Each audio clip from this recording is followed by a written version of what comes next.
Anyway, we'll bring the April 10th meeting of the TJPDC to order.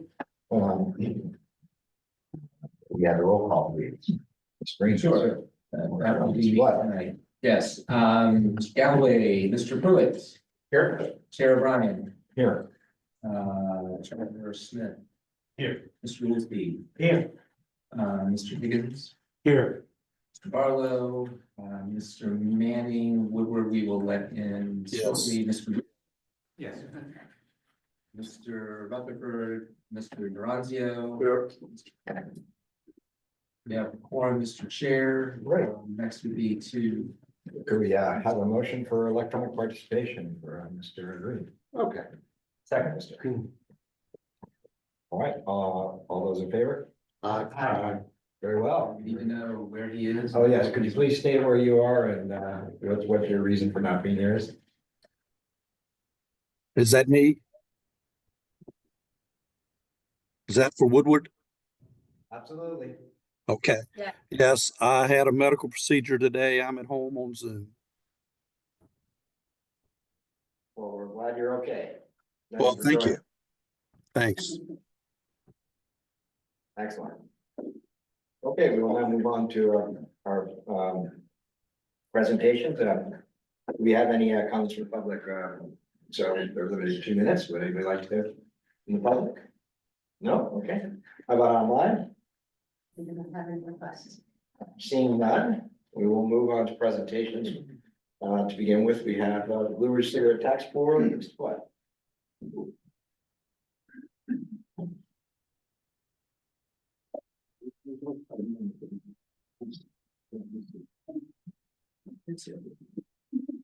Right. I'm serious to sit. I'm sorry.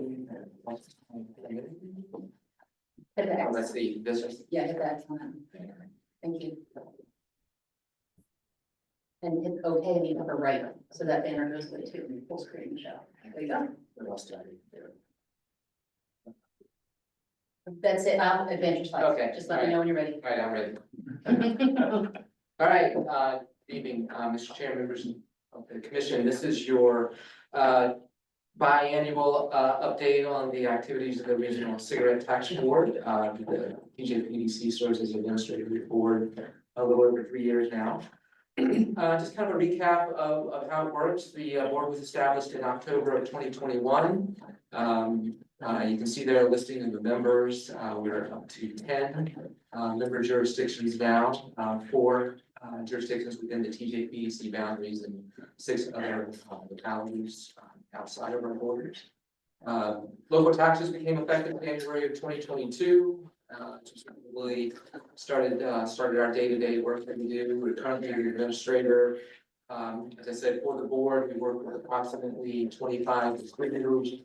Really, Gretchen works about on a daily basis, but the distributors submit monthly reports to us on their sales of cigarettes, and they're making to retailers, their clients that they serve. And then they're also remitting revenue that is collected from the sale of those cigarettes back to us, and then we turn that around to the member jurisdiction. So as I said, TJPDC tracks and reconciles the revenues. We track the tax sold, the purchases of stamps by the distributors from the State Department of Taxation. And then again, on a monthly basis, we're turning the money that we receive from the distributors around back to the localities that are members of the board, minus our administrative expenses and a minus the 2% discount that the distributors get to take for their trouble. Yes. Next slide, please. So give you an idea, just most recent, some of the most recent numbers that we have to share with you with regard to the revenues that are generated by the sales of cigarettes in the region. January revenue was a little over $260,000. You can see there for the first 6 months of the current fiscal year, through December, about 1.7 million, so already close to $2 million for the first 7 months of the fiscal year.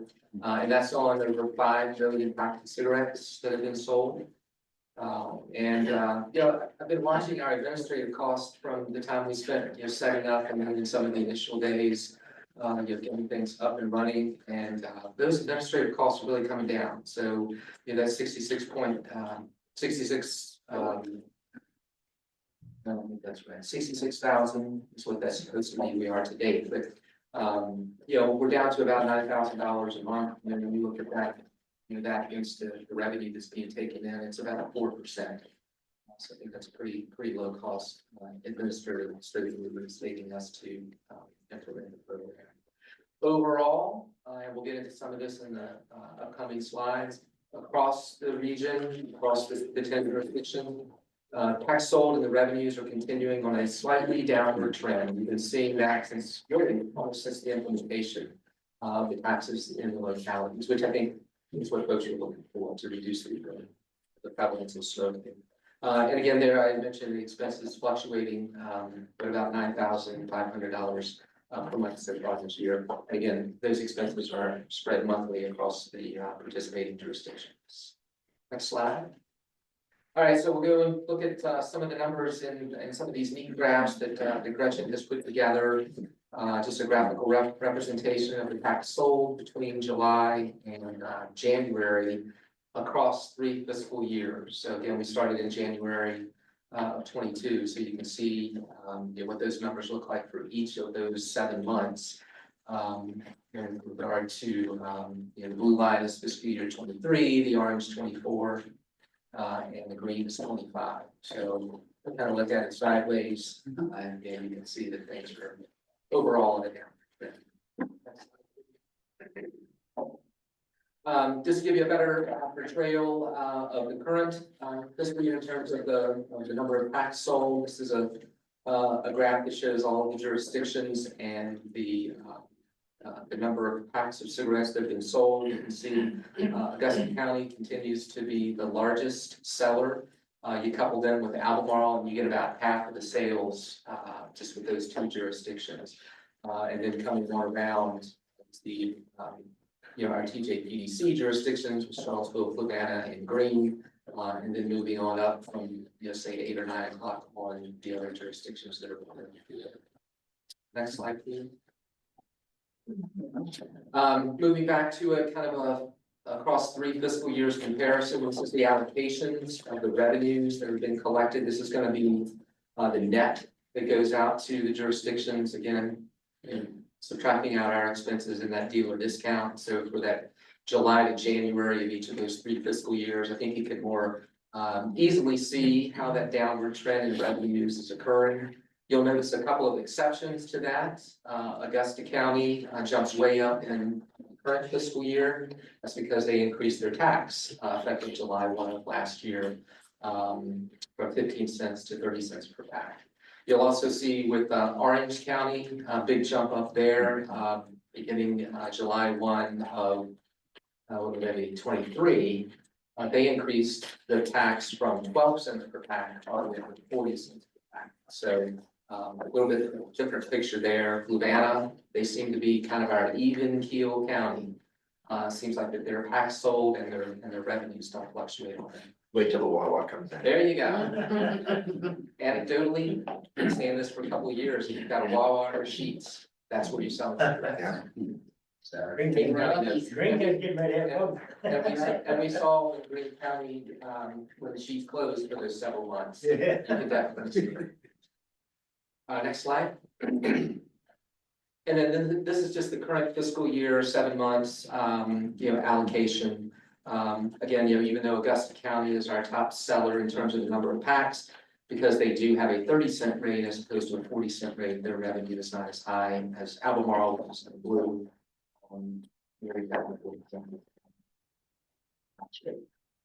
Next slide, please. All right, so just a couple of things as far as the board and some of their activities. You may have seen on the charts, Town of Mount Crawford, they are the newest member of the Regional Cigarette Task Board. They joined effective January 1. We've got another jurisdiction that we've just received a request from to join the board that the board will actually take up at its next meeting over this month. Current chair of the board is Jennifer Wetzel. She's Deputy County Administrator in Augusta County. Again, our next meeting is actually April 21st. I'll just put the typo there. And one of the action items we're gonna have at that meeting is every year in the spring, the board is required to approve a budget number that is then recommended as part of the TJPDC budget that you would be considering. And so we're anticipating that there's going to be, everything with the pass through expenses and everything about $3.4 million as far as that budget.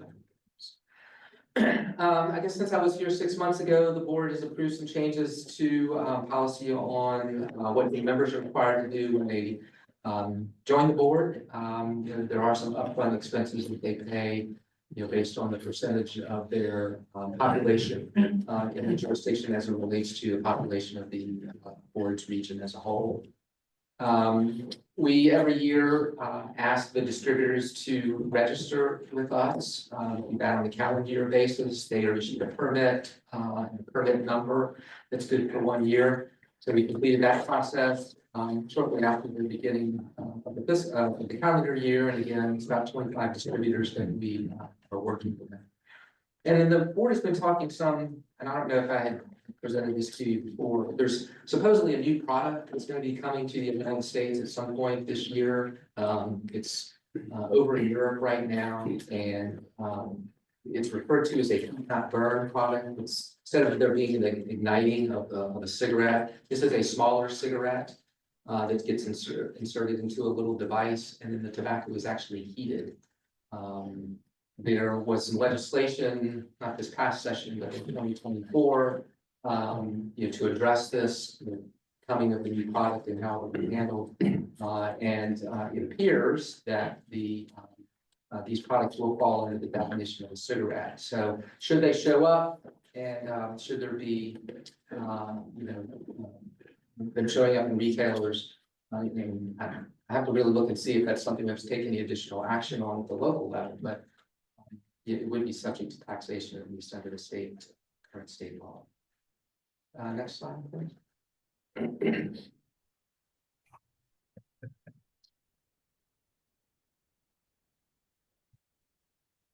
Yes, sir. Yeah.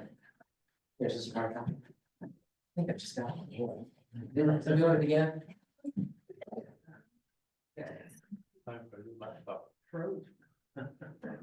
All right, well, the last slide, I was just going to talk a little bit, and these slides are in your packet, but just a little bit on compliance.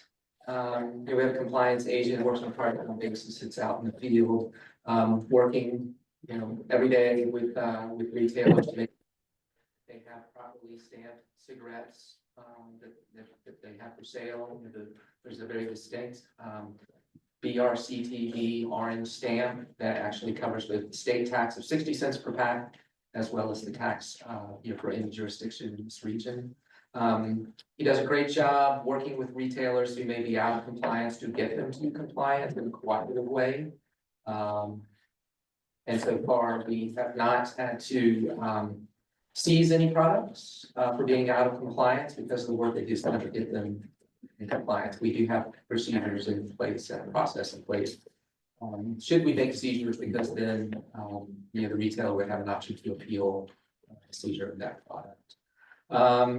We've got about 250 some retailers across the 10 jurisdictions that we're working with. So I think it's maybe over 1,000 square miles on across that area as well. So it's a large territory to cover. And then, as far as compliance on the distributor side, we have a process in place that if, like today is the 10th of the month, the distributors are required by the 10th of the month to submit their reports of sales and stamp use, as well as remit their revenues for the previous month to us. So if they are late, we don't have their information postmarked to it by today, if they're sending it through the mail. They get a late notice. If they're late a second month in a row, then we assess a 10% penalty. And then if there's a third incident in a row, then the distributor would be put on probation. Again, I'm going to knock on wood because we have yet to have to assess a 10% penalty and put anybody on probation. So I think, again, that's, Gretchen deals with this, and she does a very good job of trying to cooperatively help people to make sure that they get the reports in on time. Like today, when she sent an email or two to folks to say, hey, the reports are due today. So, I think it's a pretty smooth running program, you know.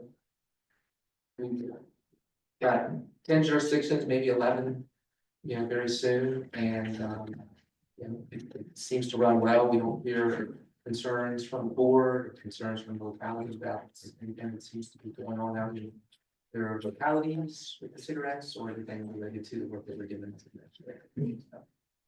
you plan to take any questions from me? All these vape stores popping up everywhere, do they fall in the same category? They do not. And I will tell you that our compliance agent, who says that he sees more and more of those, and you know, maybe that's also probably the reason for the sales of cigarettes going down. That there's a state tax on vape, but there's no allowance for local tax. Any other? Yeah, so seeing that the town of Crawford joining the board made me realize I would have just assumed that subordinate towns were included with their county membership. Do towns, if they don't opt into membership, do they just not assess? So it's not so much as membership in the board as it is to whether they have passed a local levy to tax cigarettes. So in your case, in the town of Scottsville, you know, they had a cigarette tax, so you know, that prevails in the town of Scottsville.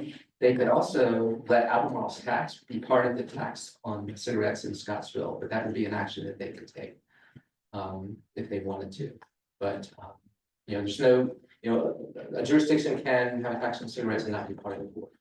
Okay. Just out of curiosity, what is Fluvanna's tax rate? They're at 40 cents per pack. Most of us are important. Yeah, most are at 40. When the law was written, when this was passed, the cities already had the authority to levy cigarette tax. But anybody is like of January 1, the year they passed the law, they were frozen. So Charlottesville, they were 55 cents per pack. So that's where they. There is an interesting thing. So I was talking to one of my, because we were, as part of our budget, of course, you know, we were facing a tight budget, and staff briefed us on, here's every local tax you have, and here's me showing how you have no authority in any of them to go higher, except for these ones that you're looking, right? They didn't actually brief us on the cigarette tax, but one of my peers on the board said, well, you know, the cigarette tax, that's set by the state and controlled by the board, we can't do anything about it. To which I said, I don't think that's true. My understanding is that we still control the tax rate, there's just a desire to walk in lockstep with the surrounding localities. So I first want to make sure I'm correct, right? Like we can change it if we want. It's just, if you're not in 40, then you're kind of screwing yourself or screwing your neighbor. Yeah, so 40 is the cap that is imposed by the state. Oh, Yes. so it's because Charlottesville has specific enabling legislation. Because Charlottesville, it's kind of like their grandfathered in. Yeah, they can't go up. They could go down, but they can't go up past 55 unless the state law. And likewise, everybody else, they can go down, but you cannot exceed 40 cents. Very well. Thank you. Thank you. Okay, next up, we have the Charlottesville Metropolitan Planning Organization FY 26 Unified Planning Work Program Draft and Presentation. And I am pleased to introduce in person, you guys met her virtually before, but I'm pleased to introduce you in person, Taylor Jenkins, our new Director of Transportation, overseeing MPO Rural Rideshare Mobility Management. Okay. I will pull out your presentation.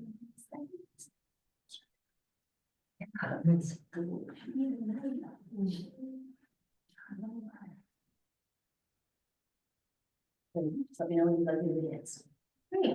Hi, everyone. Good evening. Taylor Jenkins, Director of Transportation. Today I'm going to talk to you all about the MPO's Unified Planning Work Program, which is essentially the MPO's operating budget and identifies all of our tasks for the next fiscal year. Okay, so next fiscal year, beginning on July 1, the CPWP will identify and outline all of the planning activities that the MPO staff will be focusing on next fiscal year. This is the MPO's budget and work plan, and so that includes staff salaries, that includes professional development, travel, and software. All of those things are part of the MPO's operating budget that are captured in this work plan. It also identifies the major regional priorities and deliverables. So ideally, you should be able to look at this work plan and identify the work that's happening in the region, because our staff would be involved in that through their work. Federal law requires that the MPO planning process addresses 10 specific planning factors. So all of our work is centered on these here that you see on the screen, including safety, maintenance, travel and tourism, environmental quality, just to name a few of them. And in addition to those, the last long-range transportation plan that the NPO conducted in fiscal year 24 when it was adopted had an extensive public engagement process with the community and identified additional framework lenses for our work that weren't already captured in the UPWP. So the ones that you see in blue on the screen are the ones that we recommend adding to the UPWP just to bring it in line with our long-range transportation plan and the community vision for the transportation work. Two federal agencies primarily fund the NPO's planning activities, Federal Highway Administration, that money is administered through VDOT, and the Federal Transit Administration for transit activities that is administered through DRPC. VDOT also receives state planning funds from FHWA to support the NPO's work, and so you will see that also reflected on the budget. That's in just a couple slides. On the next slide. So this is the overall budget for the fiscal year 26 work program broken out by the funding source. And so you see the 80% federal, state, and local, and there's also fiscal year 24 rollover dollars that are captured in this budget as well. Anything that you see in red is there because we do not have our final numbers yet from our state and federal partners, unfortunately. So we have most of our budget from VDOT, but we do not have their state planning and research budget yet, and we also do not have the FTA 5303 funding allocations yet, but that should be coming shortly, hopefully in the next week or two. This is the UPWP funding by program task. So there are 3 different tasks that are captured in the UPWP, including program administration, long-range transportation planning, and short-range planning. A handful of the administrative changes that we made for this UPWP, we specifically removed line item budgets from the document to better align with other practices of other NPOs in the state. So we were one of the only ones that continued to break every single activity down by subtasks, which created a really heavy administrative burden on our staff anytime one of those might have fluctuated a bit. So we removed those from the document. We increased our budget allocation to program administration to 25% this year to make sure we are adequately capturing the amount of time that it takes to staff committees and things like that. We have typically underestimated that in the past, so we wanted to bump that up this go round. And we also reduced our budget allocation to long-range transportation planning just because we're not in a long-range transportation plan year. We're not updating that plan, so it makes sense that more of our money would be in that short-range plan. And the final administrative change that we made in this document, just tweaking some of the names. Task 1 was changed from administration to program administration, and task 3 was updated to include local, state, and federal agency assistance to make sure we capture that accurately. These are the subtasks that are included in the UPWP. The only thing that's not in the document is the actual budgets. But we are still maintaining the line item budgets internally to make sure we can track the amount of effort that our staff are putting into the tasks that they're doing to make sure we're still aiming and hitting where we wanted to hit with these tasks. So for program administration, that includes staffing committees, any reporting and compliance requirements, updating our plans for public outreach, Title VI, and then that professional development line is also in there. For long-range transportation planning, that covers subtasks such as our comprehensive safety action plan that we're carrying over into the next fiscal year. That should be finishing up by about mid-fiscal year 2026. Updating our travel demand model, starting a scope for the travel demand management study. DRPT is updating their coordinated human services mobility plan, and our staff will be participating in that update. And then any minor things that happen with the long-range transportation plan. One item that is not currently captured on the screen right now, it has been an update since this was put together, is the 3-notch trail. So that is one thing that is captured under task 2 also. It's just not on the screen for right now, but that is in the document. Task 3 for short range transportation planning. This is our largest percent of the budget for next fiscal year. That includes an update to our transportation improvement program, or the TIP, and also participating in a STIP update with the state. That's also happening next fiscal year. Any of that technical assistance to our region for things like smart scale applications, participating in project pipeline studies, STAR studies, and also doing our annual performance target updates. And we have a contingency line at the bottom just to be able to capture if someone starts one of those specialty studies that maybe we didn't know about when we first wrote the UPWP, that our staff can still participate and offer support for those. All right, and then where we are as far as our approval timeline, we are preparing to take the final draft of the UPWP to our committees starting next week, and then CTAC will be the last ones to see the final draft in May.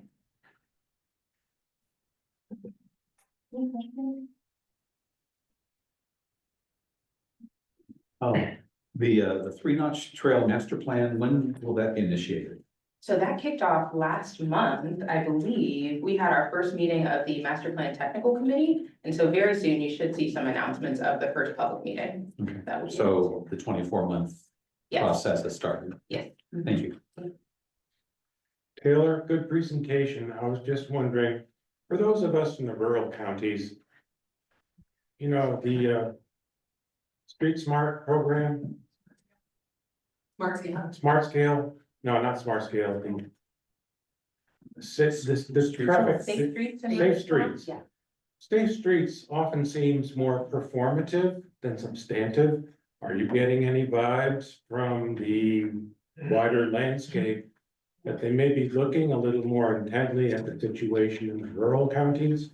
Yeah, so the Safe Streets and Roads for All program actually has two buckets to it. And so right now we have a grant under the planning and demonstration activities sort of side of that federal program. There's also an implementation side. And so the purpose of us putting this action plan together is to encourage and support the local jurisdictions and doing applications for the projects that we identified in the plan. And so there is space in the federal program to provide implementation dollars also to get some of those projects on the ground too. So the rural counties have to be proactive in putting forth entities for amelioration by the street safe. Oh, I'm blanking on the name again. Safe streets and roads for all, SS4A, what we call it, All SS4A. right, so the onus is on the rural counties to be proactive and asking for funding for their initiatives under that umbrella. They would have to be the lead applicant. Okay, We would not be able to apply on behalf of a local jurisdiction for them to be recipients of the funding. all right. We're involved in the planning process, and then the staff from local jurisdictions have been on the stakeholder committee and have been working through the plan with us to make sure that it's identifying your priorities are coming to all of your governing boards within the next month. We were just recently at Nelson for the first round. And then anything that a jurisdiction applies for implementation funding for has to be in that plan. So that's the part that we're working on now, is making sure all of those projects and priorities are listed in the plan. Any other questions? Mr. Woodward, do you have any questions? No, sir, I do not. Well, I would say the only other thing that I would add, if I may, sorry to interrupt, is that program admin. I think it's important to note that we did increase the amount of funding going to program admin, but part of that was to capture, as you guys know, the PDC's indirect cost rate has been coming down because we are doing deep dive into what programs will reimburse us for versus having those be administrative expenses. And so the MPO funding, it is eligible for us to have laptops if that person is primarily 100% working for the MPO. Technology, our GIS software, parts of our audit, as long as it is directly related to work of the MPO, it is reimbursable under that. So we had to increase that admin bucket to cover some of those charges that we were covering administratively as an organization. great. Thank you, Ms. Jenkins. Thank you. Okay, next, we have a consent agenda. Are there any changes to the consent agenda? If not, may I have a motion? Consent agenda presented.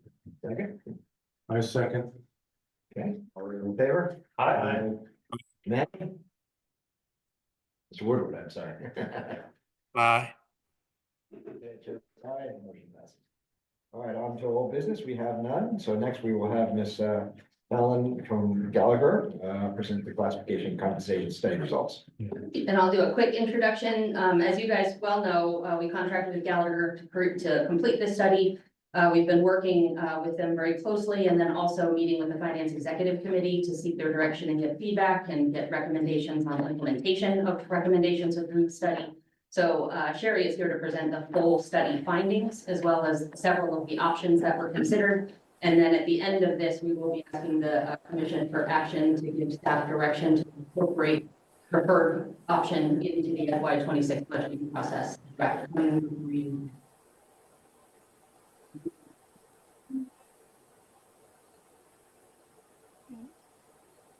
And can you all hear me okay?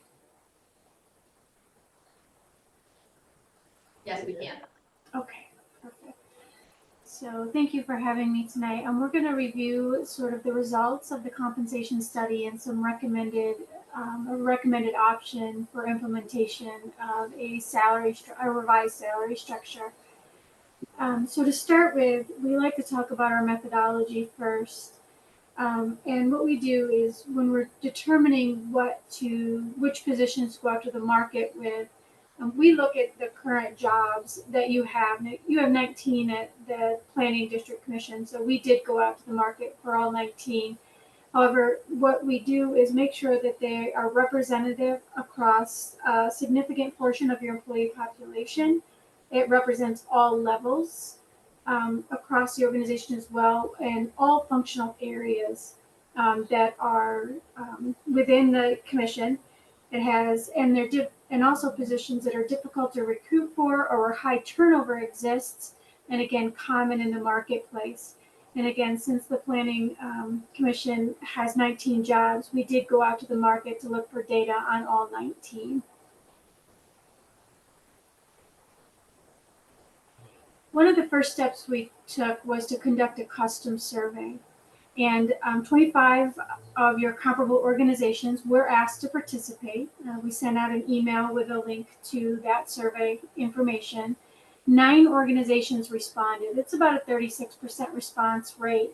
That is pretty typical for what we're seeing right now, especially around the time we launched it, where organizations were going into budget season. So on the screen, you can see the cities, counties, and commissions that were asked to participate. And those with an asterisk next to their name were the ones that did send in data for us to be able to aggregate. We also sent it out to housing development organizations, Department of Transportation, and then other industries as well.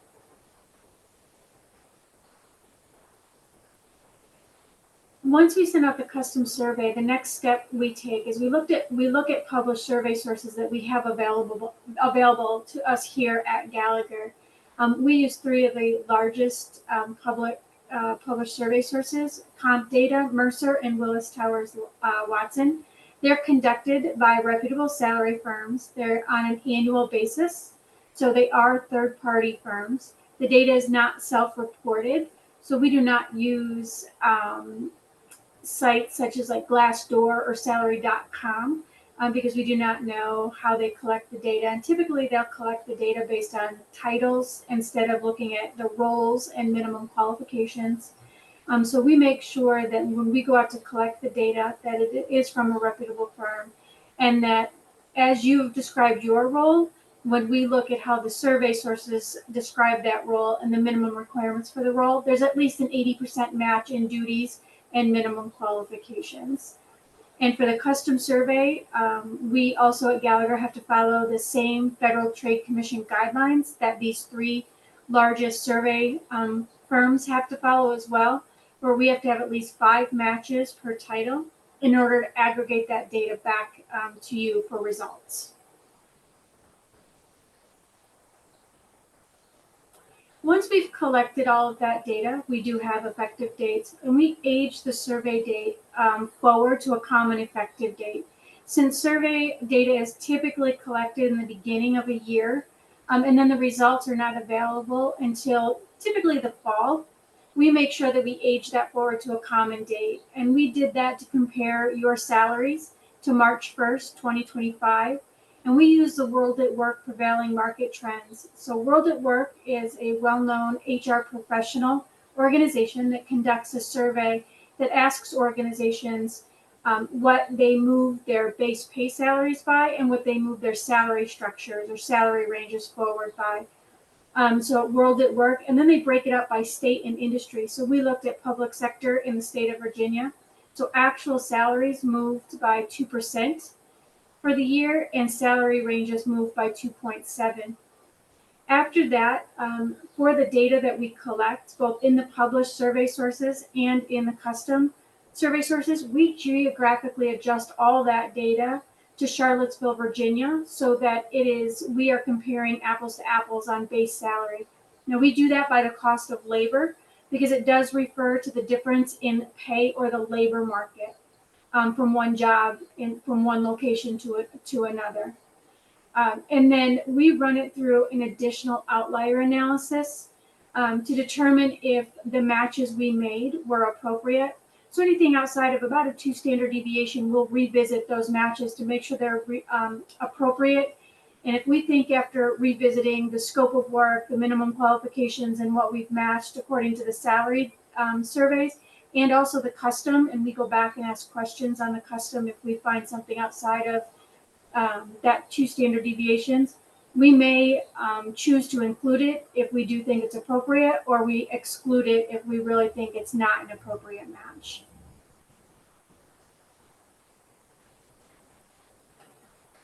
So once we do that, we compare your actual base pay salaries to that market data. A positive figure will indicate that you pay above market. A negative figure will indicate that you pay below market. And then we sort of put it through these guidelines of whether you're highly competitive against the market, about plus or minus 5%, all the way to significant misalignment or plus or minus 15% above or below market. Jobs that have that significant misalignment could be for different factors. It's not necessarily not that the matches were bad. It's factors, it could be performance, turnover, longevity in the role, any kind of job change that would have affected it. So there's very different reasons why a position can look like there's significant misalignment. So overall, the commission looked about 12% below the middle of the market. So that's a 50th percentile of the custom market. So when we went out to those agencies that you saw on the earlier screens, you're about 12% below that middle of that market. And then when we combine that with the published survey data overall, looking at all those salaries, the commission's about 15% below the middle of that market. When you're looking at your current salary ranges compared to the salary ranges that are in both the published survey sources and the custom, you can see that there's significant misalignment at the midpoint of your ranges as compared to both the custom and the overall when it's combined with the published as well.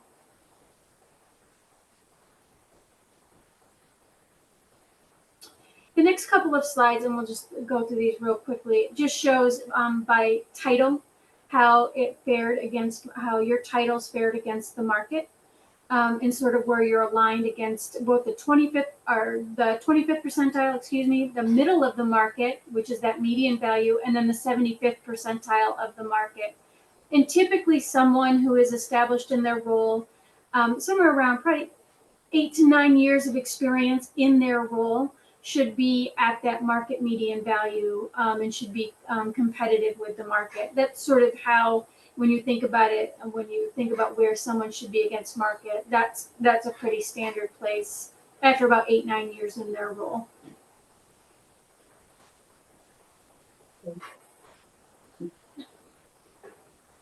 And we really quickly showed, this was the data, again, that we received back from the custom survey market.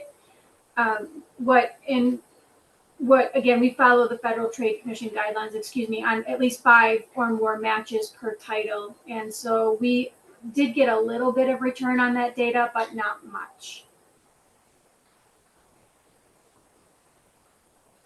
So the next step after we gather all this data and talk about where the commission would like to be compared to against the market and how competitive you would like to be with being able to recruit and retain top talent, we move into the salary structure development.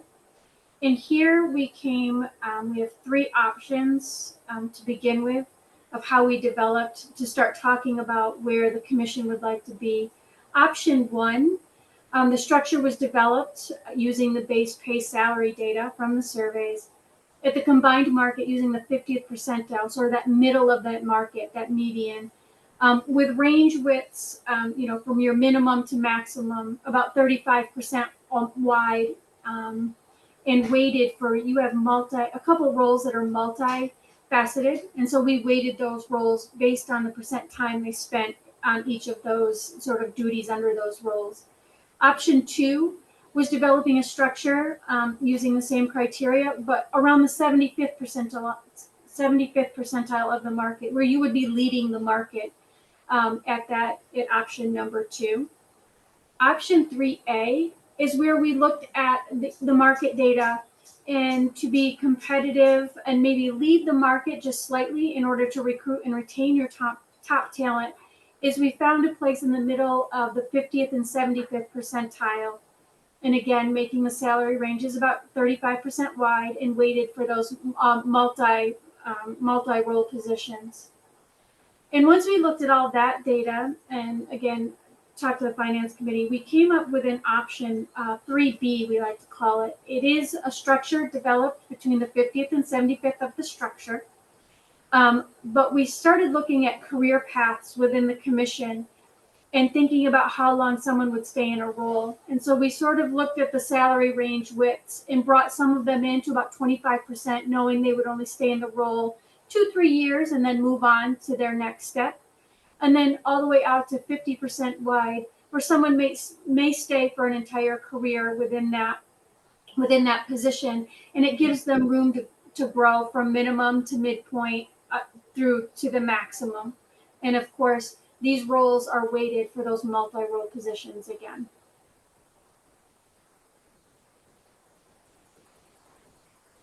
Now, when we talk about implementing and how do you implement these options and how do you level set your employees within it, we base it on the following strategy. One, that no pay cuts will occur. So if someone's within a range, in the correct range of the position or beyond that range, we say, great, keep them moving forward. We never suggest pay cuts. We also go on the assumption that employees will be paid within the new salary range, meaning no one will be paid below the minimum of that new salary range. Then the first go around, we assumed a 1.5% year increase for time and seat. It's how long someone's been in their current role at the commission. And again, this was subject to change based on the review. We also assumed some weighting for prior experience outside of the commission when you were recruiting that person in. And the first implementation options for options 1, 2, and 3A, we had assumed about 25% for transferable skills, 50% for prior relevant experience in that role, and then 60% for time in the organization in another role. If they started their time at the commission as a planner 1 and now they're a planner 3, we did give some weight to that being as an internal role. Then to cost this out, the first cost we look at is to bring to minimum, to make sure no one is below the minimum of that range. And then we start using the weighting for the prior experience and the time and seat adjustments of that 1.5% and the weightings for prior experience. And we bring that all together for a cost. So on this slide, you'll see the implementation cost using the additional experience years included. For option 1, it was about $254,000. Now these are 1-year implementation costs. Option 2 was about $438,000, just under that. And option 3 was about $344,000. So when we came and went back and revisited for option 3B, the commission looked at sort of a different weighting, and they decided to assume a 2.25% for every year they've been in their current time and seat, And also the first, and then put in a 3% COLA adjustment first, and then to see what the cost would look like. And then went back to the weighting of prior experience, where they weighted at 10% for prior transferable skills and prior relevant experience, and 15% time for the time in organization in another role. And again, same costing options of bringing to minimum and then bring to position and range with that time and seat and additional years of experience adjustments. And making those adjustments, the overall cost have the combined salary ranges between the 50th and 75th percentile of the market, with the range widths a little bit adjusted for the career paths and weighted for the multi-role positions, and all of those adjustments. The total cost for a 1-year implementation is about $268,000.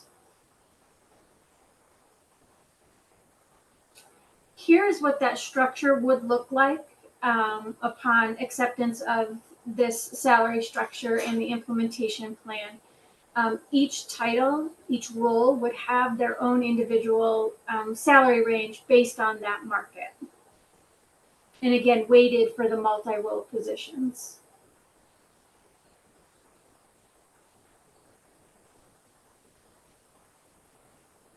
So we thought we'd pause here since this is a lot of information on the screen at once, if there's any questions or discussion. There is an additional part of the presentation that goes into the survey responses that we got related to the rest of the compensation that we offer outside of base salary. So I'm going to pause on the salary one first and take questions. I might ask a request of Sherry. Sherry, this is Jim Higgins. I'm wondering if you couldn't, at least for my benefit, perhaps that of the other commissioners, work up the tables on slides 10 and 11 to incorporate means, standard deviations, and sample size for each of those positions? Yeah, we could certainly do that, yes. I think it would just mean inserting another column, right? Yes, it would, yep, because we have all of the data sort of in a spreadsheet off to the side that I would be able to work that up and then incorporate it into those charts.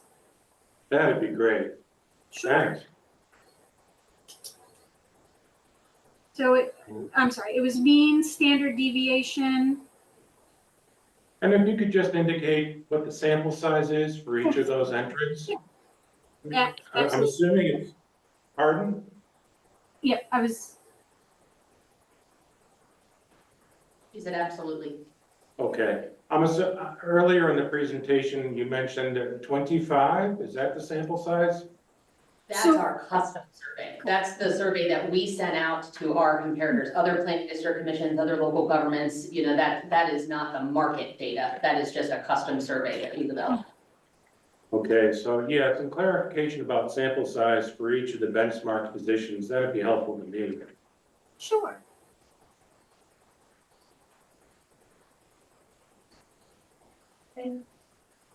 Questions? The rest of it, ready for the rest? Okay, I'll advance the slide, Sherry, for the second part. Okay, sure. So on the screen, so the next part of this is we did ask some benefits, pay questions, leave, how much leave time, to see how comparable your organization was. And these are the 9 organizations that answered our survey, both for salary and the benefits questions. So here, this is sort of, we grabbed some organizational data to make sure to sort of look at size. And we looked at your annual payroll, operating expenses. You do have pass-through revenue and the annual gross revenue, the number of sort of median number of full-time employees that work more than 30 hours and then less than 30 hours. The next question we asked was about base salary increases for executive and management positions to see how comparable you were with these organizations. And as you can see, the median cost of living for the other organizations was 3%, and the Planning Commission was about 3.2%. So just slightly more than everyone else. It's great. Merit other organizations gave out a 2.5%. And then also internal and equity market adjustments, they were not done by these other 9 organizations, but the Planning Commission did do a 2.6% adjustment effective most recently of July 1st of 2024.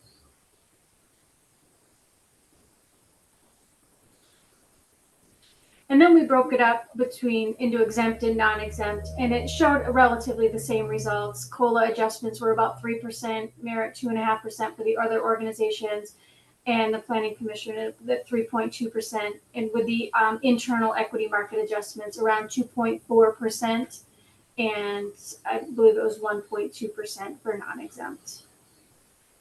1.27. So what we also asked was what other type of salary structures these other organizations use.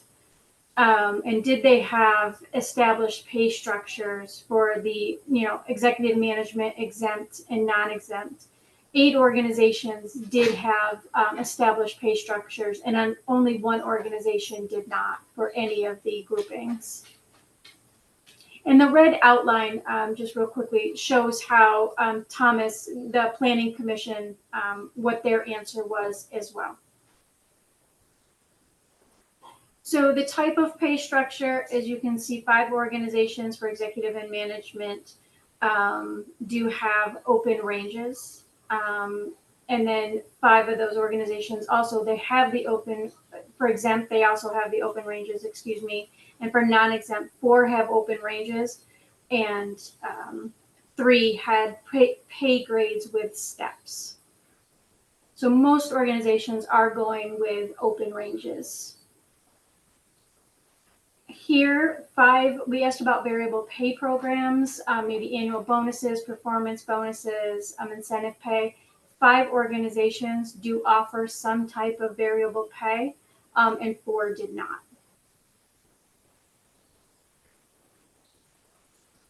Here, we asked how organizations approach their paid time off for personal vacation leave. Did they have separate banks of time, or did they combine them all together? 8 organizations said that they had separate days for vacation, sick, and personal, and 2 does a combined bank of time.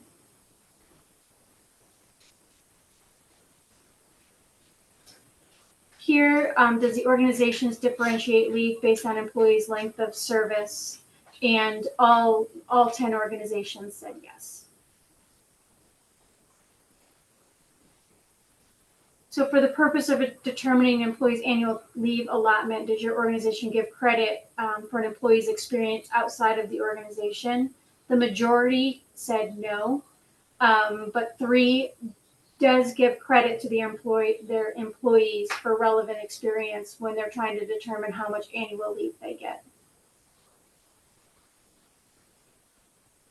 Overall, then we asked them how much sort of median number of days did they give for the different types of leave during different time periods of service. So for 0 to 4 years, the Planning Commission is comparable on vacation leave with 12 days. Sick leave, you are more competitive at 15 days. And bereavement and paid holidays were the same as the other organizations. For 5 to 9 years, comparable on vacation leave, bereavement leave, and paid holiday. And again, you're more competitive. You give more sick time leave than the other organizations. For 10 to 14 years, again, comparable vacation, bereavement, paid, and more competitive on your sick leave. 15 to 19. This is where we started to see a little bit of difference. Again, more competitive on your sick leave, and the same for bereavement and paid holidays. In vacation, the other organizations start to give a little bit more vacation time. Same for 20 or more years. A little bit more vacation time with your comparator organizations. You do still continue to give more sick time, and then competitive with bereavement and paid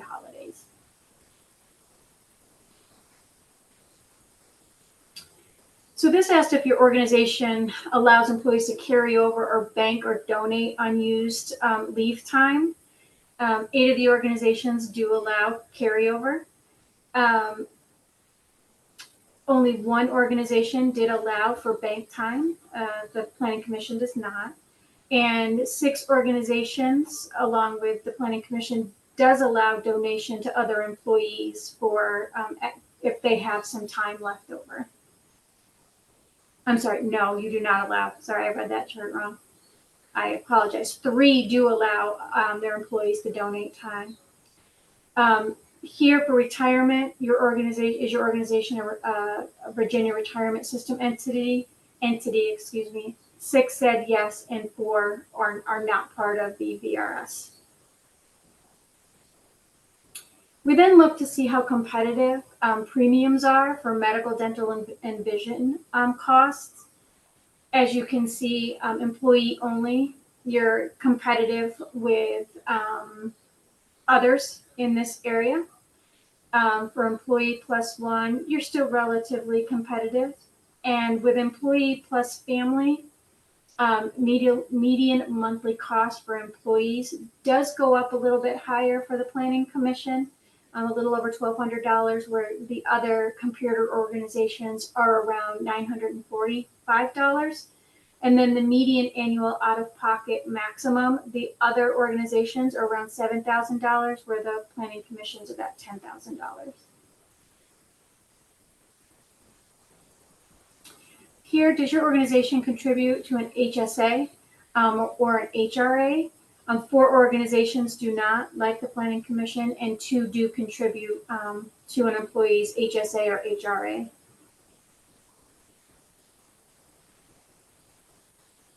Then we asked a question about flexible work. Does your organization offer remote work, hybrid, sabbaticals, compensatory leave? 9 organizations, all 9 organizations said no to 100% remote work. 9 said yes to a hybrid model. 5 allow for flexible work arrangements. The majority of the organizations, 8 do not allow for sabbaticals, and 7 also do not grant compensatory leave.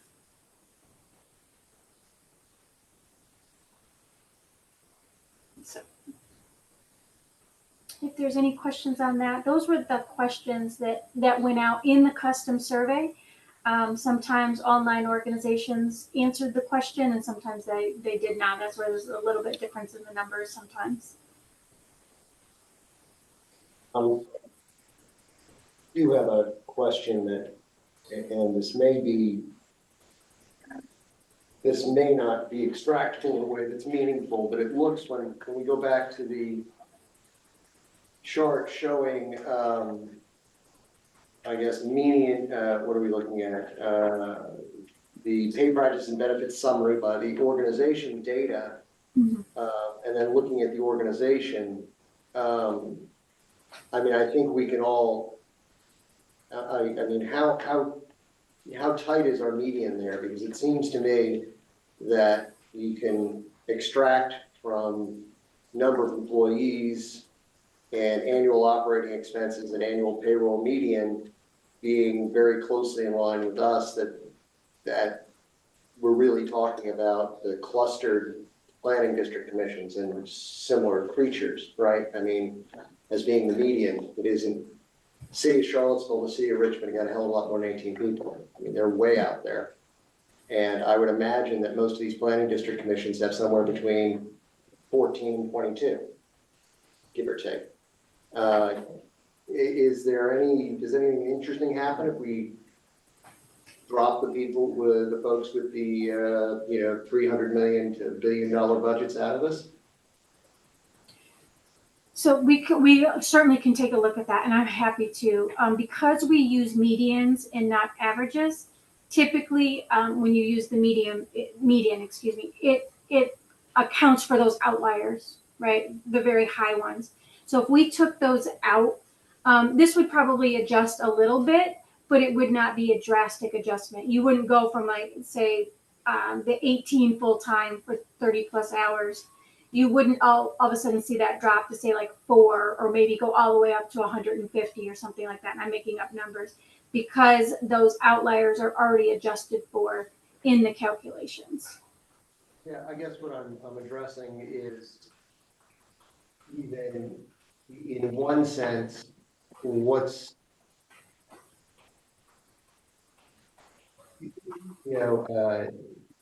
what is the comparability of these much larger organizations?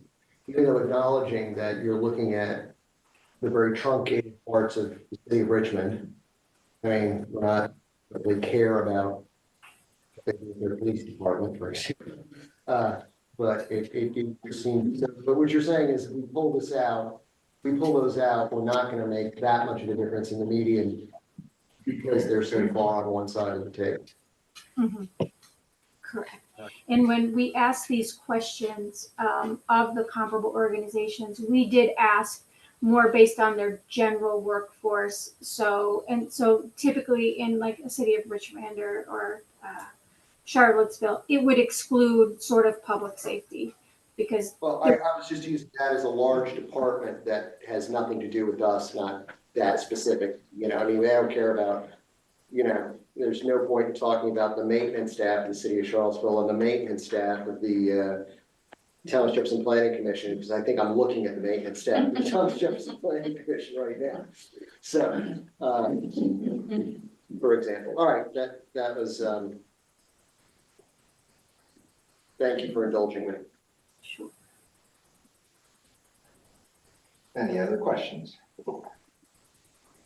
So the executive committee did meet on this, and its recommendation is, well, let me back up. In kind of the philosophy aspect, the sort of general thinking was that, the TJPDC should be leading, not, in the middle, not trailing, right? If we want to present ourselves to the surrounding communities and counties as being sort of the experts, I think it's pretty important that we be a little bit ahead. Obviously, the number was a pretty big jump, if you went to the 75% at 400,000. And so there was a lot of conversation back and forth with a decision that, probably option 3B would be the route to go. It's a little less expensive than option 1, which was, a little bit more expensive than option 1, but certainly less expensive than option 2 and 3. And the executive director believes that she can accomplish this probably in a 1-year period versus a 2-year period, and I'll let her speak to that. But we did talk about making sure that this would not have an impact on the ask to the localities. That would be something that we would be able to achieve from our current revenue sources. And I think that's very important given uncertainties that are bound to hit localities in the next year. That we keep that in mind. I'll let the other members speak if they'd like to. Mr. Payne's not here, but Mr. Smith is here, and add his thoughts as well too. Well, I've been an advocate, I did the math, I've been here 14 years and 2 months, that our folks need to be paid more. So I'm in favor of B. The big question is can the executive director sneak that 268,397 into 1 year's budget, or split it up? I think that's in my mind, the only big question that I rely on her to let us know what she can do with that. And I don't think this precludes answering your questions, for example, and I think both of you asked excellent questions in terms of, what does it mean and where does it fall? And, ultimately, I think when you look at the cluster of the groups that you have in place and the fact that, we're not targeting the high end and it is the mean of those to begin with, 62.5% is probably a reasonable number, regardless of what we have. Not to say that we can get those numbers, and I don't think that precludes, giving you kind of the general go ahead of figuring out that calculation to see if it's there. I don't know that I think you have this listed as an action item today, but I don't know that it precludes having to make that decision without that information. Maybe it does, to get there.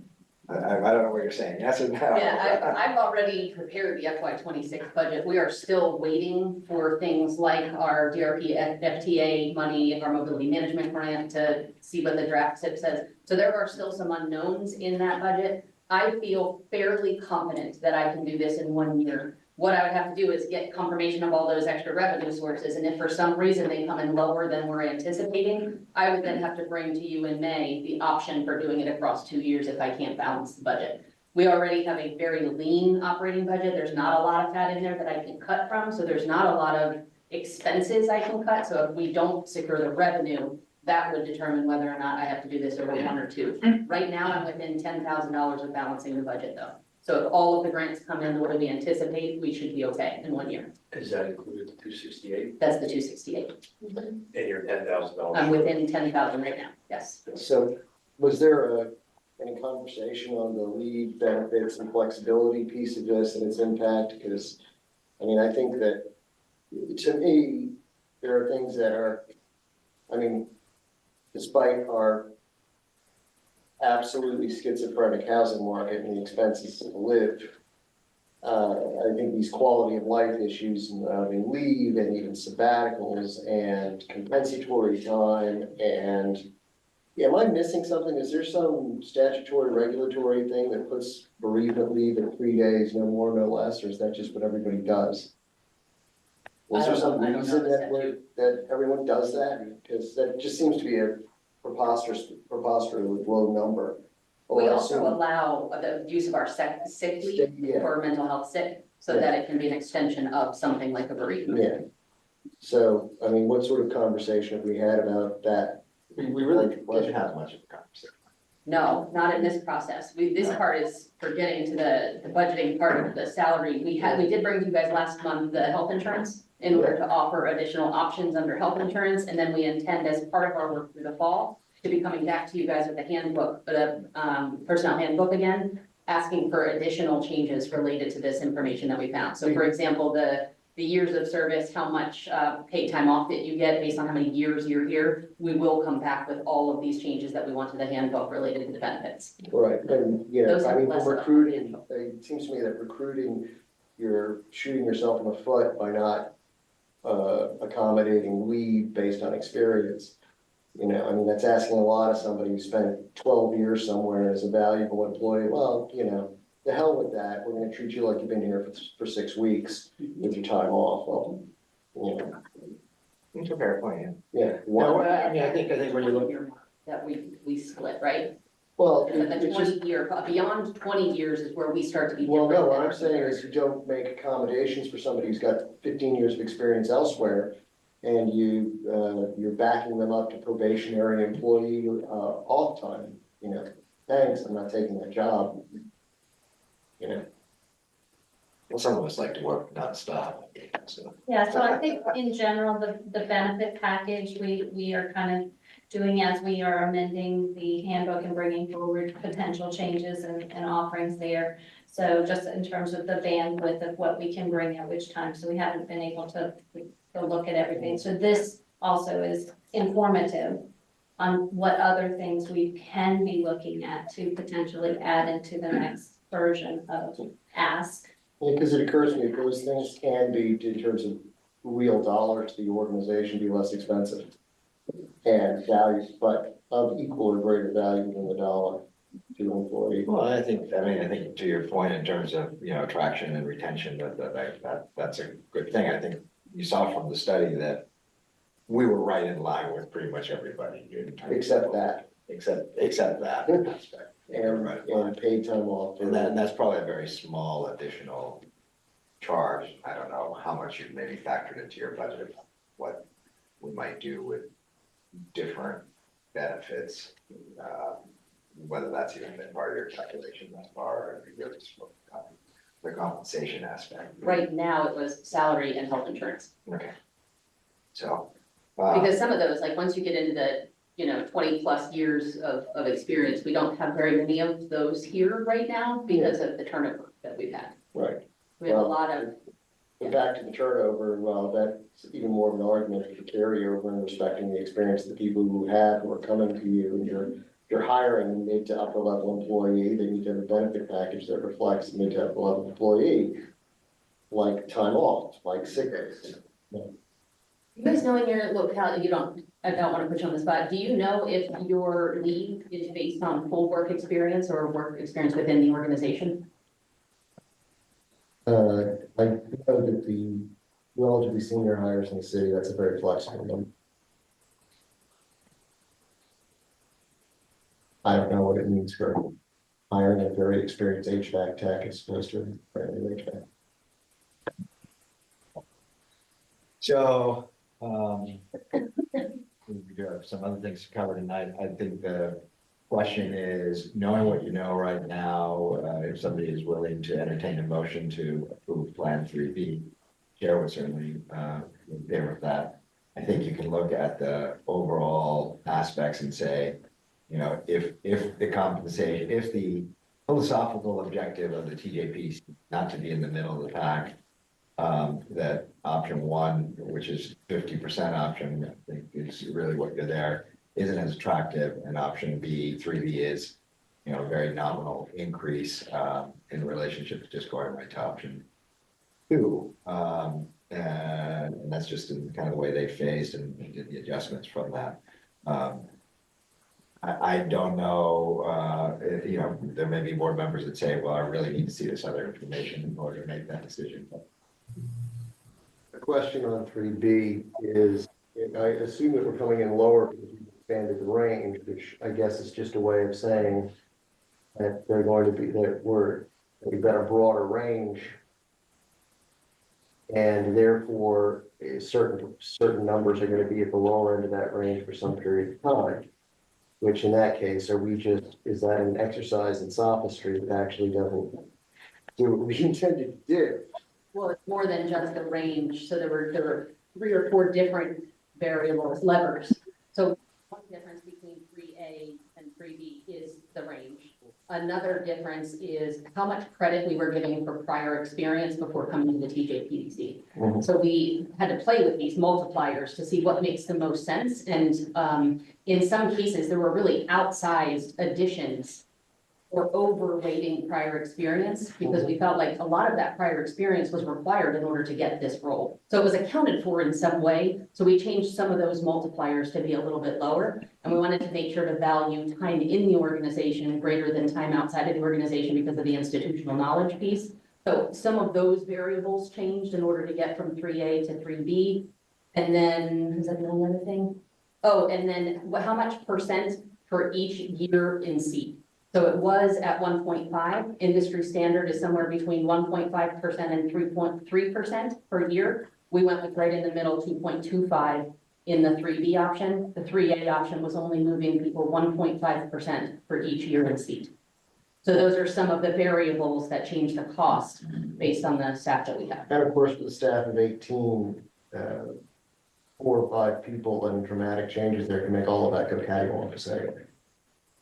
Yeah, a couple of staff members that have been here a very long time. And while the increase is 22%, you can imagine that's very different at different levels based on the compression that's within our organization. And so we have made a very concerted effort in the last several years to make sure to be bringing up the minimum that we bring people in. But what that has done is we haven't moved the higher end up, and we have a very, very tight, where there's almost, you know, thousands of dollars difference. Where if I move a person up, they're going to be making more than the next person who's been here 5 years longer and has a different title. So we really needed to stretch the entire band for all positions, but in most particular, it's at that upper end where there's a significant amount of difference.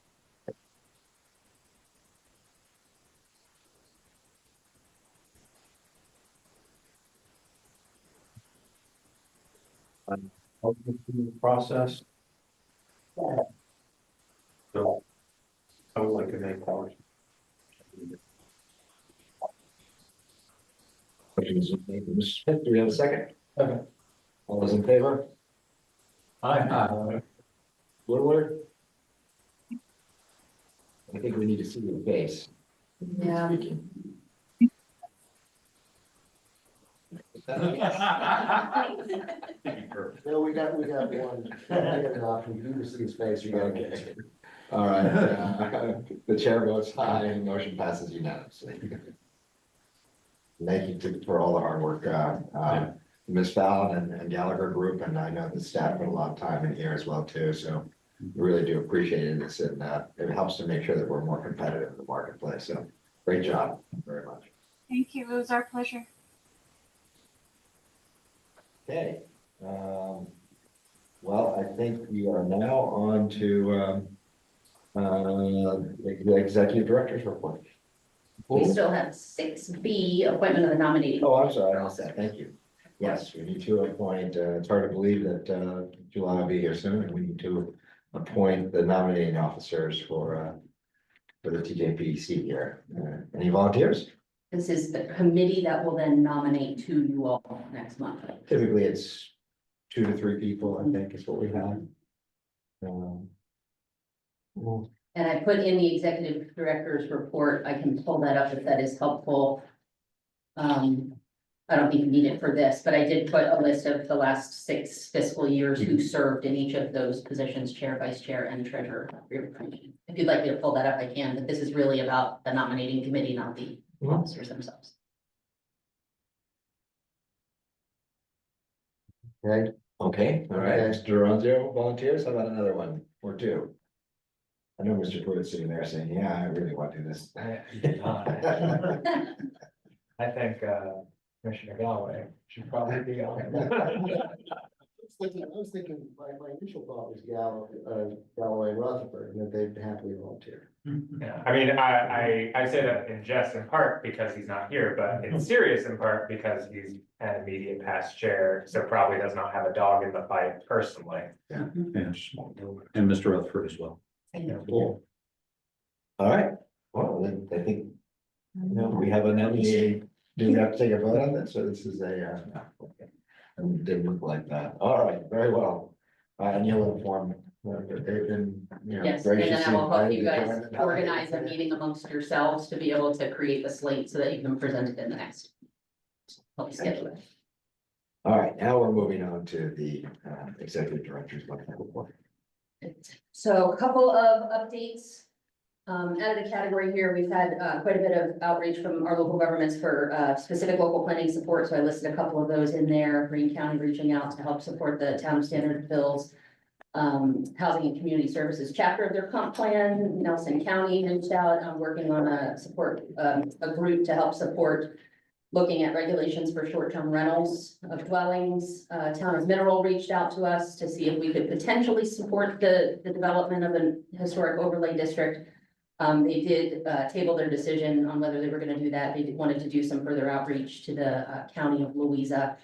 And then Fluvanna County working with their staff to help them with their surveys for their comprehensive plan deployment and helping them tabulate results at the end of that. Regional water supply planning, which you guys are familiar with. We attended both the kickoff meetings for RPU 1 and RPU 2. That's the Middle James 1 and the Middle James 2. Nelson in our planning district is part of RPU 2. All of our other localities in our planning district and Buckingham are part of RPU 1. It was asked of the PDC to assume the role of the lead coordinating agency for RPU 1, since we are 5 of the 6 jurisdictions. We did apply to DEQ for a small tranche of administrative funds. It's about $8,800 for this year. We can reapply again after the turn of the fiscal year for next year's money. And then also just noting that as a part of the FY26 budgeting process, I'll also be allocating some of the local per capita funds to support that planning effort, because as you can imagine, 8,000 is not gonna do it for a 5-year planning effort. But then we are also going to be working alongside partners to see if we can get more state level to support some funding for that planning process. I have the data in here for both the body 2022 and body 2024 projects that are in there every month. For transportation related projects, as we discussed earlier, Safe Streets and Roads for All Comprehensive Safety Action Plan. We now have a draft version that we are circulating for feedback. We are coming to all 6 of your governing boards to discuss those, and have been working with your staff to take and make revisions that have been requested. That plan per US Department of Transportation needs to be adopted by all 6 jurisdictions by June 30th. So we're in that phase right now of trying to get it into its final draft. And then that draft action plan will also be coming to you all in your May meeting for you all also to adopt as a planning district commission. The next transportation item is the Regional Transit Authority. That had its second meeting, that board newly established had its second meeting. They're continuing to work through some governing documents, adopting bylaws, looking at non-voting membership, things like that. They are going to continue to meet every other month on the alternating months of the Regional Transit Partnership. So they'll meet every other month, and then eventually the Regional Transit Partnership, the goal would be to sunset that and use the Regional Transit Authority as the main regional planning body. For path and mobility management, got some great updates in there for you all on different activities that are happening in each of the jurisdictions. Most recently, one that we're really excited about is working with Fluvanna County High School Special Education Program. We went and did some travel training with students, had them learn how to make reservations on Jaunt. Next, we'll have mobility management staff doing ride-alongs, helping them learn to become independent after leaving high school and using Jaunt as a public transit. They reached out to us to ask us to do that, in us reaching out to other high schools to see if they would like to do that as well. We've had a lot of great success in them saying we'd be very interested in that. So we're going to start adding that as a part of the work plan for mobility management. A lot of really good stuff happening there. For other transportation items listed, staff attended the Mobility Management Summit. We've been doing a lot of GIS training. We've been sending folks to conferences and trainings, local VDOT days, things like that, to make sure that we are training up our transportation staff as things change. And then there's some really good environmental updates in here as well. As you guys know, Bella's been doing a great job with these rain barrel workshops. I just had another one last night in Albemarle. They had one up in Greene County. 21 people attended that one, really well received. And then the last RRBC meeting was held yesterday. What did I say, the 10th? Today. RRBC meeting was today. So a lot going on there. We are still waiting on some IIJA funds for the watershed improvement program, WIP. We have not gotten the contract for that. But we are told that it is coming, so we don't know when, but we're waiting. I believe that is all that I have. Happy to take questions. Okay. Seeing none, we're now going to move into closed session. All right. Chair? Yes. Would you like me to make a note? I would, yes.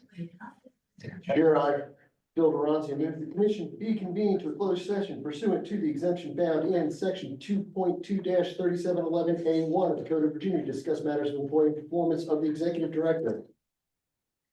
Motion's been made by Mr. Duranzi. Do we have a second? Second. Okay, roll call. Mr. Payne, Mr. Duranzio, Aye.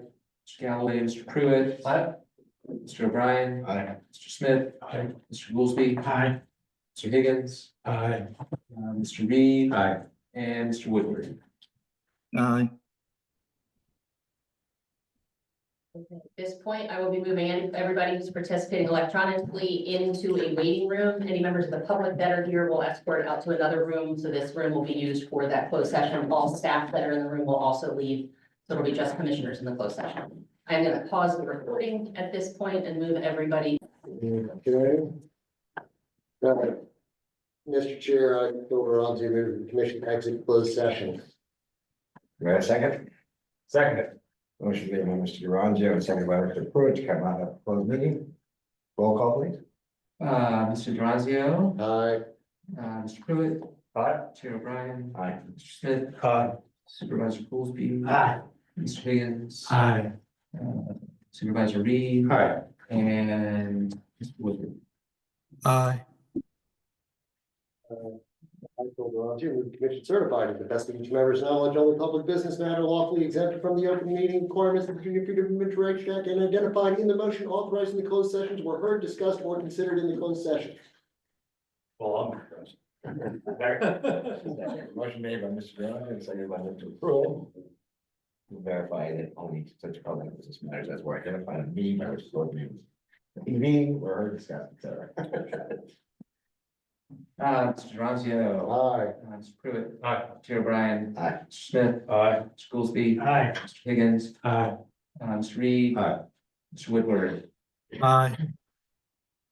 All right, unless there's a motion to not do a roundtable session here, let's just limit it to like 2 minutes and go from there. Great, Have a good one. all right. I think we can, I think it's gonna be I'll start us off. So we had a additional budget work session that we kind of added in there, mostly to frankly talk about housing. This is kind of the biggest pain in Chad of priorities that has not made it across the line. There's a very publicly talked about like 3-3 split on the board of people who think that the housing trust fund should be funded up to 10 million, and people who don't necessarily think that. And additionally, the people who think it should be funded up to 10 million each have a preferred way of getting there. I am one of them. I wanted more taxes. It's the simplest way to get money when you need more money, especially large amounts of money. Supervisor Galloway proposed a 1-year CIP funding that would fund it for 1 year, but not past that. And Supervisor Malik is interested in taking money from schools. Those were the 3 different solutions. None of those had support from anyone else. And what we did do is we moved some money out of a long ago created reserve fund. We moved 1.2 million out. 1 million went to housing trust fund, and then 200,000 went to the emergency relief fund, which is mostly for like evictions and utility shutoffs. Which was cool, but it is still not where we're at, and it's probably going to be, I would say, a central issue of the one primary that we're going to have. And how people engage with that problem. Additionally, we actually engaged with data centers in a public way for the first time on the board. This was a preliminary ordinance because we've just never, our code doesn't contemplate the existence of data centers. So they were allowed by right in industrial and light industrial zoning. We implemented what's basically a stopgap measure saying they're by right up to a certain size, and a few other controls. While we develop an actual ordinance for what we want to happen with data centers. There was another, this is unusual for Albemarle where we don't like to actually have votes because we're too polite for it. But we had another 3-3 vote, basically on a pro data center and an anti data center caucus, very roughly. That's a little unfair, but on whether or not to further restrict them in the preliminary ordinance, which was fun, spicy. Oh, yeah. 3-3 meant it didn't change anything, so I realize that's not actually readily apparent. Well, the lawyers, it's readily. Yeah. Let's see, City of Charlottesville has not voted to up its tax rate, but we're upping our tax rate to, I believe, 98 cents.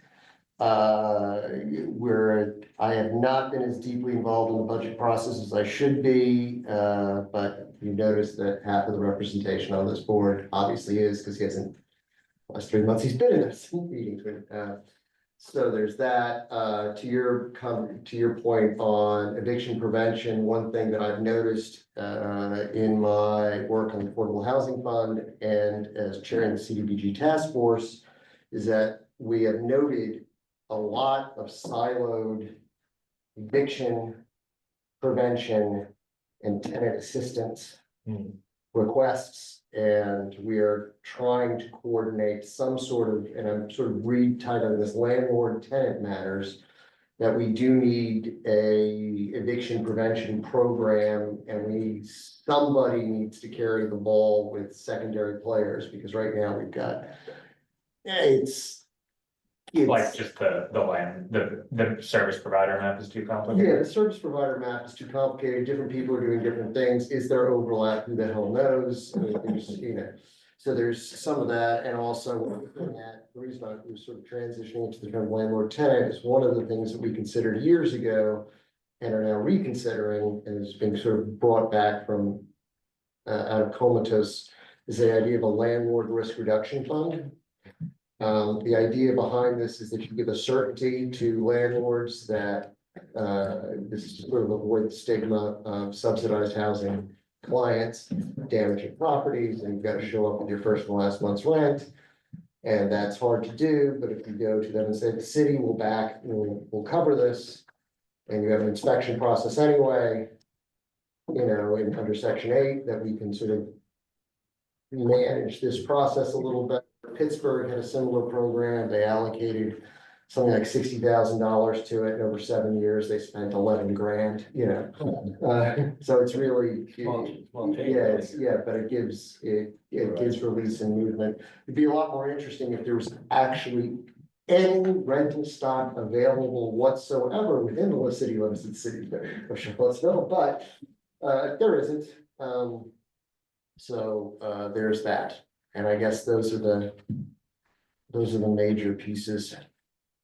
And little bits and pieces of our new zoning ordinance keep getting a moment in front of the planning commission that we'll figure out how to fix it later. Great, Mr. Haynes.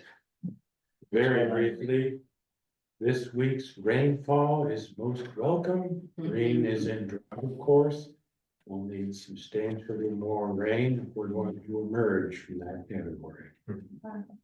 Great. Mr. Reed, how's your budget season going on? You know, I can't complain. I'm a property owner. Our tax rate is 69 cents for $100. Is it anticipated to go? That's what they've advertised. And they dropped our car tax rate from $4.50 to $4. Okay. So I'm living large. I'm at peace with the Lord. You guys have your own problems. What were your assessments? They went up. And you know, roughly. Oh, I can't. Some people complained of 7 to 10 to 15, others were yelling about 20%. See, I just want to raise up something that I find fascinating is how I think the personal property tax has much less political liability than people reckon it does. Because Greene, anti-tax Greene, over here for pro-tax Albemarle, had a higher car tax than we did. And people weren't burning anything down over it. So, I don't know, I just wanted to highlight that. They're really erratic across jurisdictions. They don't track to political ideologies very well. Cool. All right, Ernie, go ahead, please. It looks like our tax rates are gonna stay flat for the year. Exactly what we had last year. Which was 47. 47. Yeah. Yeah, which makes people in Winter very happy. Yeah. But you did have a big assessment. not this year. No, Next year. All right. Next year's our assessment year. So there's that. I mentioned our planning commission. It's very interesting because we have 3 new people on our planning commission. We have 2 that have any experience at all, but because we're in the process of supposedly crafting some short-term rental ordinances along with our other zoning revision that we're doing. The planning commission kind of bemoans the fact that their considerations aren't always taken seriously by the Board of Supervisors, and so which is why we only have 2 longstanding members on it. But when they just previously got together to start work on the short-term rentals, it didn't go anywhere. And there's really, my opinion, no leadership on that. So I think it's going to end up, unless we get good clarity from our consultants with the Berkeley group who are working on it with us, I think the Board of Supervisors will probably be driving that boat. Well, please let us know. Let me know how you screw up your short-term rental so we can either copy you or find a new way to screw up. I'm actually really optimistic about it, but that's only because I like some of the ideas I have. Yeah, really. Yeah. I love the Very honesty. good. Mr. Woodward, what's going on in fine town Louisa? Well, I think that we're going to be ready to vote on our budget at our next meeting, which actually is going to be a week late. It'll be the fourth Monday of the month. And our tax rate 72 cents. We're going to keep it at 72 cents. We're looking to do rebate and strictly really because of the assessments. A rebate back to the taxpayers of 2 point some odd cents. So it'll take our tax rate to 69 point something. You know, I don't know. It really doesn't amount to a whole lot back to individuals, but it is what it is. Something really interesting came up in the people coming to us about the assessments. And of course, you know, we try and explain that the supervisors really don't have anything to do with the assessments.